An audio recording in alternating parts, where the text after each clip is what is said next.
I nearly died to that.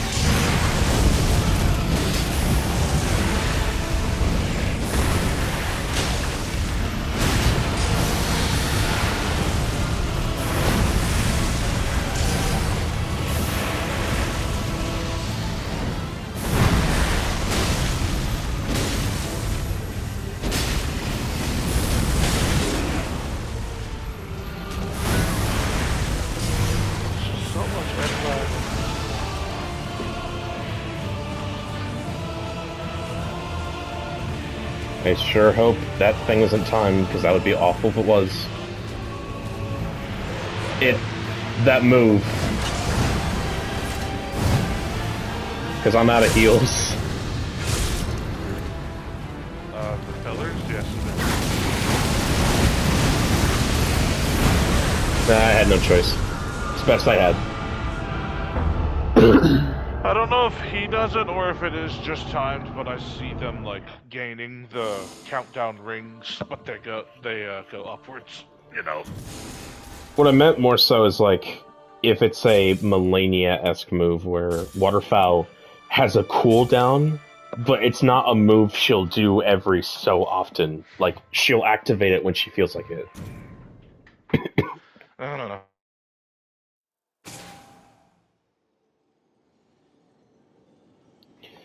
So, how about this? Let me see.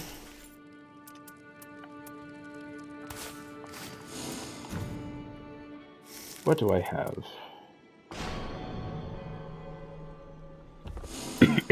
Let's try this.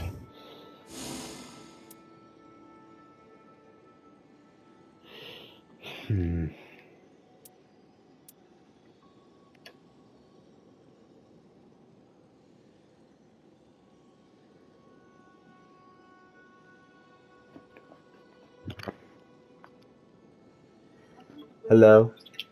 Hi. Hi. Is he still on for drug mode or no? No. In fact, he got divorced. Oof. No, we good. We just did a practice round.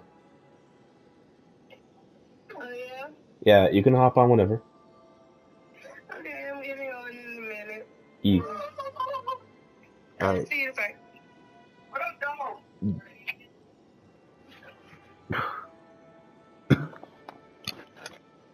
Did you hear?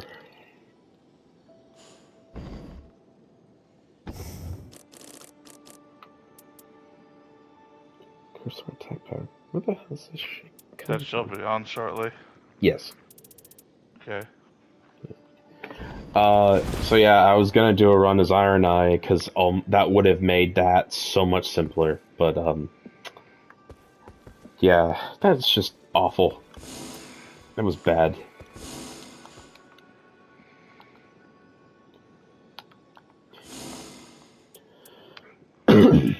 To be fair, while I can't guarantee that the strategy will win, it will give us the best stuff every time, which is really, really good.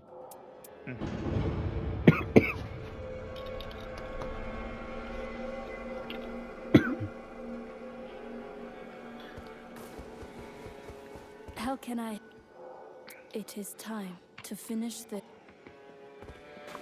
know what's something I never see get brought up at all by anyone online? Why does the Duchess change her accent whether she's the priestess or not? She like talks in a much more formal tone as Duchess, and then the priestess is like, "It is time. Let us finish this." It's like, why? I thought it was just a different persona that the round table or the Formless Master forces her to become as the priestess. In fact, let me. Like the priestess is not just the what she is when she forgets who she is. It's what the Formless Master makes her act like. It's the role she was chosen to be outside of being a knight runner, even though I don't know why. Nightfarer, even though I don't know why she has to be both. It just seems conflicting to be. It seems pointless to have a person to run the Night Table hold, but also is one of the people who's capable of running, but she can't be both at once. I mean, to some extent, I guess it's just her choice. She's just the only firekeeper we've had up until now who can actually fight, you know? Well, my thought is that it's not her choice. At least not to be the Duchess. My, well, if anything, the Duchess is 100% her choice, because she left while No, there's... sorry. Not to be the priestess.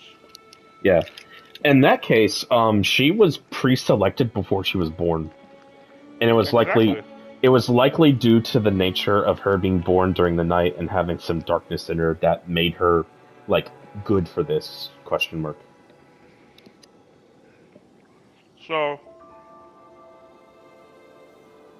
I have a question. Yes.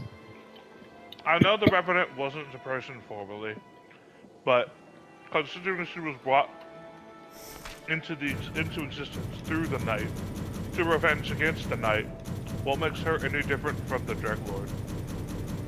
Actually, none. Why did she not become a part of the Dreadlord and became her own individual person? So this is a very complicated issue, and I actually been thinking about it recently, and I'll talk about this before she gets on. So you know how the Flame of Frenzy and Count Emir talk about how the world of Elden Ring is created, right? And they're like, it used to be one and then it fractured. My theory is that beings like Healstore and the Dreglord and the Divine Gateway and the Erdtree are so powerful is because they're technically microcosms of what the world used to be. It's all that energy just stored back where it originally was.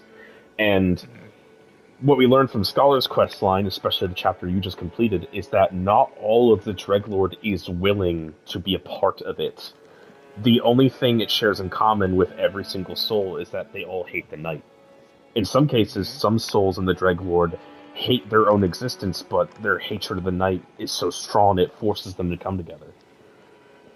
So, to answer that question, I think it's just the fact that the girl, I guess, wanted to escape or something. It's hard to tell, but because Healstore and the Dreglord seem to be very similar on a creature existing scale. It's weird. But I like the concept of Dreglord quite a bit. It's really, really simple and yet really cool at the same time. The Balancers, on the other hand, I have no clue what their deal is. Neither do I.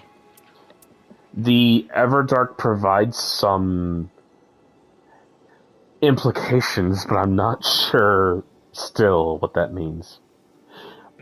I do have a theory, by the way, because you know how you're like, oh, Undertaker's cool, but she has less story going on than Scholar? That is true, but at the same time, I'm also like, the mystery of what her power is or where it comes from is actually pretty enticing to think about quite a bit. Because the necklace seems to be of some importance. Why do people keep drawing her with tentacles coming out of her mouth? Because one of the proto frames in Warframe 1999 has the same deal going on, and they act very similar. But they act like it's hard confirmed that's what's like coming out of her mouth when she uses her ult. And I thought it was a bone that like elongates into spikes, not just tendrils.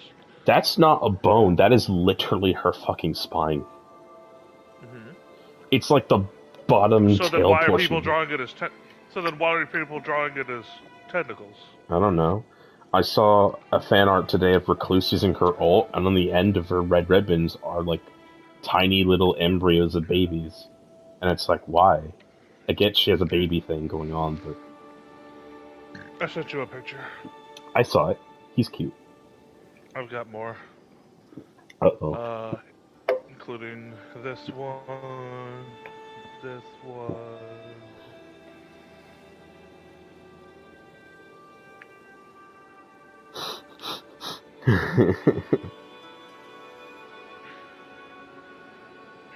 Oh.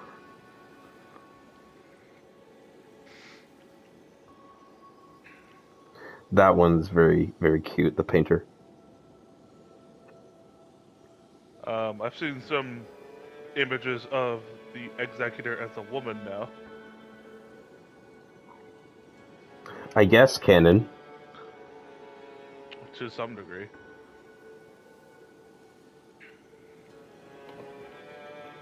Uh-oh, they whitewashed Recluse. That's bad.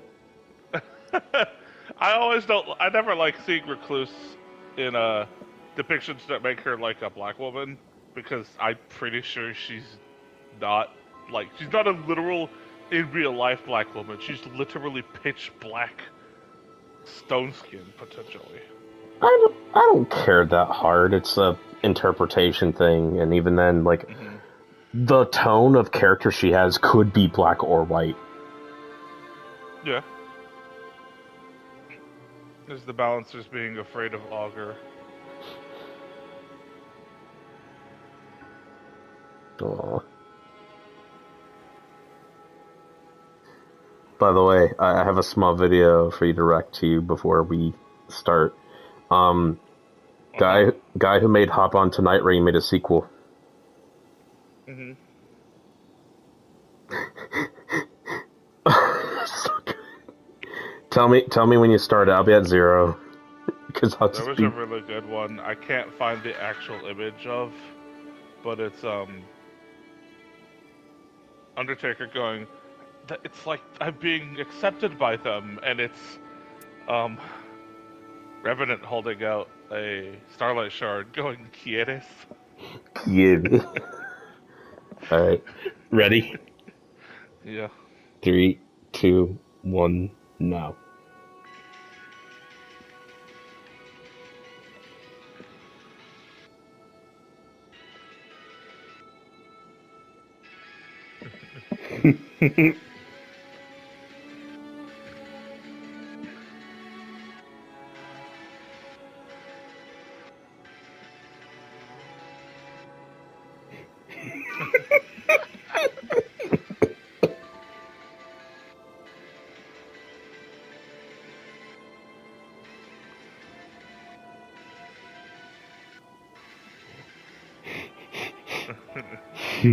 Very, very adorable and cute. Now hold on one sec. I need to fact check something. Okay, good. He wasn't holding Colossal Sword. He was holding a book and reading at the same time while running. That is very in character. Here's an oddly cute image. Aww. Bad ending? Question mark. Yeah, I would assume. Oh. To be Wilder as the Night Lord. Okay, so here's the thing. I was gonna save this for after we beat the Balancers, but I'll go ahead and just say it now. So you know how the Balancers, the Everdark version, right? The director said the team that made the DLC was very small, and he's very proud of what they've accomplished. And he even said that the Everdark for Balancer effectively shouldn't have happened, but they were able to put it in, and they were like really proud of that. Also, she's taking a while to get on. I have no idea. I guess she's on. Point is, when the game first came out, people were listening to the soundtracks of everything and going, why is there an extra phase in this soundtrack? I only remember the 2 phases. And then when Adele came out, they're like, oh, it's not cut content. They're just going to add in the 3rd phase randomly. Okay, I got you. And the thing that was making people question is, like, is there going to be an Everdark heal store? And the answer to that seems to be no, because there's no Phase 5 in his soundtrack at all. Which is, like, you know... Well, actually, no, it's Phase 4. So there's no Phase 4. Point is, that's the thing that's kind of been killing that. There is, very concerningly, a Everdark icon of heal store in the game's files. But that's just an edit. You know, that's not any confirmation. Here, just a huge shift, really. Here's why you should be concerned. Weapon Bequeathed Harmonia has its full soundtrack with no Phase 2, and the Everdark variant has its own unique soundtrack. I mean, yeah, that would make sense to me if I had an extra version of Yester. Well, my point is like, yeah, my theory, and this is a theory I came up with, which is imagine if we fought Everdark Hillstore, and then he grew an extra arm, and on that arm is just Wilder's like pile bunker, and that's the fight. The fight is just you never warned me. Hi. Hello, how are you? Good. I just found out a really good combination of moves. You know what? Your mom's a good combination of moves. Got him. Oh wow. Are you talking about as recluse or? Yeah, as a clue. I need holy fire and lightning. Oh, yeah, you found that. I've shown you that. I like seeing fan art of people drawing their main using their build. So they'll like have recluse with the blood Cetus, and it shows the relic she has on in the background to show how it works. I think it's pretty cool that people do that. Yeah. Let me invite you. I guess you've already been invited. Yeah. Yeah. Oh, okay. Never mind. I'm stupid. Okay. So, woman, would you like to hear upon the troubling revelation we came upon? I won't rehash the whole thing because I already did to Sam before he got on, but here's the deal. So you know how our run so far, we try to get the crystals done on day 1, and then we do the end of day boss, and then we try to do the fortress and then the tower? Yeah. I watched some guide videos after we gave up on the map, because I'm like, okay, I'm missing something. When we first did the tower, me and Sam, we ran in, Godric spawned, and we couldn't kill him fast enough because there was a health regain mechanic on said tower, and we were really struggling to get it, and we had to leave. So, my first impression was when I hit the tower the first time, I was playing Wilder solo, and on solo, you get more health, more melee damage, and more runes. So I'm like, was that really the big difference? Turns out I was right and wrong. There is no duo scaling. It's only solo and trio. So we were fighting bosses meant for 3 people with 2 people when that happened. And ever since then, I've been operating off of a misconception. So the idea is we go to the tower beginning of day 2, and then we run out and do the fortress afterwards. That's the idea. Me and Sam just did a run that we failed, but we would have won it if we had a ranged character shooting a fucking gargoyle.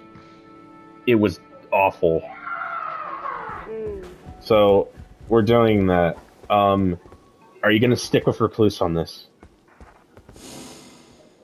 More than likely, probably.